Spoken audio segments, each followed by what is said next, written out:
Alex. Life is beautiful here. It has been raining all day. I can't wait to listen to your story. Can you bring the rain here, please? We need it so bad. I have a story. It's a little bit of a straight. Well, it is a customer experience, and it's a memorable customer experience that I had, and it's from France. It's from Burgundy. My wife and I and another couple did a trip to France a few years ago, and we spent time in Paris, and then we went down to the Riviera, and we spent a couple days in Burgundy in between. And we had one day free to just go wine tasting, and this was our big day for that. And as we were kind of the night before, we were walking around. There were ads for a place in downtown, such as it is, Burgundy, and it was an old, monk's wine cellar, and there was a winery that worked out of there. So 11 o'clock, we're starting our wine tasting day, and we go to this place, and we're all excited, and we go in, and it's really cool. You go downstairs, and there's caverns, and it's nice, and there's all the barrels, and it was massive. And we tasted a little stuff over here, and it was 30 euros a bottle, nice and reasonable. And we tasted some stuff over here, and it was 15 bottle, and it was all really good. And we tasted some stuff over there, and suddenly we noticed there was somebody kind of hanging around nearby us. And by the fourth or fifth place, she came in, kind of joined us, and, hey, try some of this, try some of that. So we still tasting some more. Then she took us to the good stuff, shut the door behind us, and started pouring us the stuff that was 120, 150 euros a bottle, whatever it was, the good stuff. So we're tasting that, and my friend's wife goes, "I love this, honey. We're buying a case." And my friend gives me this look like, "You're going to help me, right?" So we're like, okay. So she brought us into this room. We're negotiating. We're buying a case of this crazily expensive wine, and then shipping it to the United States was another cost on top of that. So we go through all of that. And then we're done, and we walk out of the winery. So it's noon. We're hammered. We've been drinking wine for an hour hard. We just spent more money on wine than either one of us had ever spent in a single day. And the last thing we want to do is do any more wine tasting at that point. So we had to rent a car, and my friend was brave enough to drive in his condition, and we drove around. We drove by some, that looks like, we found a castle. We toured a castle. Didn't do any more wine tasting. So it was a completely failed wine tasting experience. But through these conversations, I was thinking, as a customer experience, it was certainly beautifully orchestrated, very well done, and highly successful in getting us to pay much more than any of us would have ever thought. And I guess the other thing about it, the other point I want to make is, in the end, we all felt like we got our money's worth out of it, because every bottle of that wine, we'd have a really nice dinner together, and we'd had it. Sometimes we'd take it to a restaurant and pay the corkage fee on top and everything. But so we milked that wine for everything it was worth. We got our money's worth out of it as much as you could.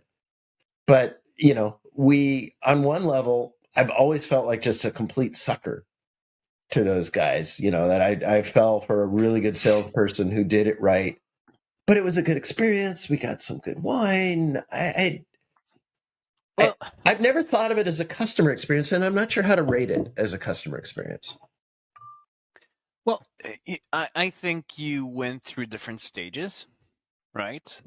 Apparently, the last stage you're on is you're pretty satisfied. That was a lot of money, yes, but you brought some of the bottles to restaurants, some at home for dinner, and pretty much every time you open a bottle, I can imagine that you were telling the anecdote that came with it on how you get hammered in Paris. So I guess that was a good experience overall. You probably felt somehow, not I wouldn't say cheated, but somehow manipulated into buying it at that time. Ooh. But considering the whole story was kind of positive, once you look back at it, I would say that was certainly a good customer experience. I guess so. The only negative, I think everything you said is right. There were a lot of positives. It was a great experience. It was a neat place. Uh, the wine was good. I think the two things there was some there were some things we missed. There were some opportunities we missed because of this. We could have bought a couple of 30-euro bottles of wine and been very happy because that wine was just fine. And what we didn't get to do was, I've still never been to real winery in France, out among the vines and had that experience. So we missed that experience, but Well, we had an experience that I'm still telling the story of years later. exactly. I mean, there are a few ways to look at it. First, what do you buy when you go to France as a foreigner? You buy the experience and the memories you're going to build from it. Because let's Yes. face it, you're just going to spend a few days. But if you talk about it years after, then either it was a terrible or a very good experience because you don't tell stories that are in between very good or very bad. So that impacted you, and apparently pretty much in a good way. The second thing, and please remember that moving forward, when you do proper wine tasting, you're not supposed to swallow the wine, you're supposed to spit it out so that you don't get drunk. I don't know what kind of winery you went to, but if you want to do wine tasting normally, you don't swallow it. That makes sure that you can actually go on to the next and next and next. Yes, which we failed on that, and But they always accommodate that at California wine tasting, but usually people don't. all right.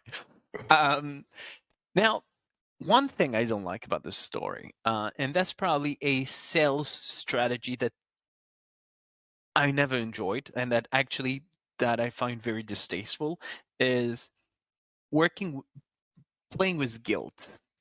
I'm bringing you to the good stuff and I'm opening expensive bottles and I'm not charging you for that, but I'm kind of making you feel guilty that if you don't make it worth my time and investment, that's on you. And it doesn't work with everyone. Some people just don't care. Look, you open the good bottle, your problem. And some people who have more, I don't know, more emotional or have more empathy, or I don't know what that is, would actually be perfect victims for this kind of strategy. I know I am a sucker for this kind of stuff.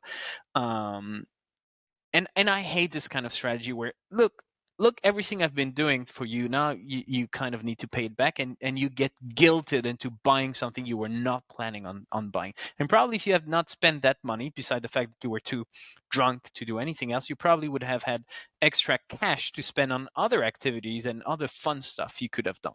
So that's the only part that I don't like. But let's face it, you're not going to be a return customer, and you would probably not have so many of your friends who would go to the exact same place in France. So you would not be a good referral to anyone at Right. this stage. So do they really care about your continuous business? Probably not. Do Not they care really. about your ability to refer other people? Probably not either. So they got a pretty good deal out of you. Yeah, they did. They got more than any other winery. Well, yeah, they got more than any other wineries gotten out of me ever. So, well, So you got the good memories. They got your cash, I guess, at the end of the a day, fair a few years trade. later. Yeah, that's a fair trade. How do you feel about that? I feel better.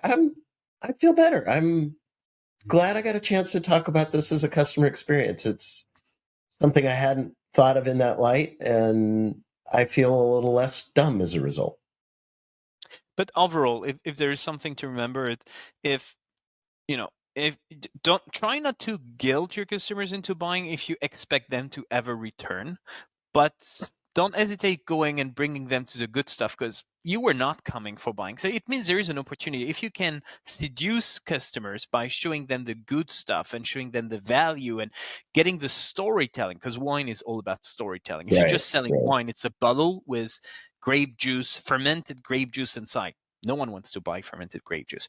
But once you start telling the story that goes with it, then there is much more than just glass and And there grape juice.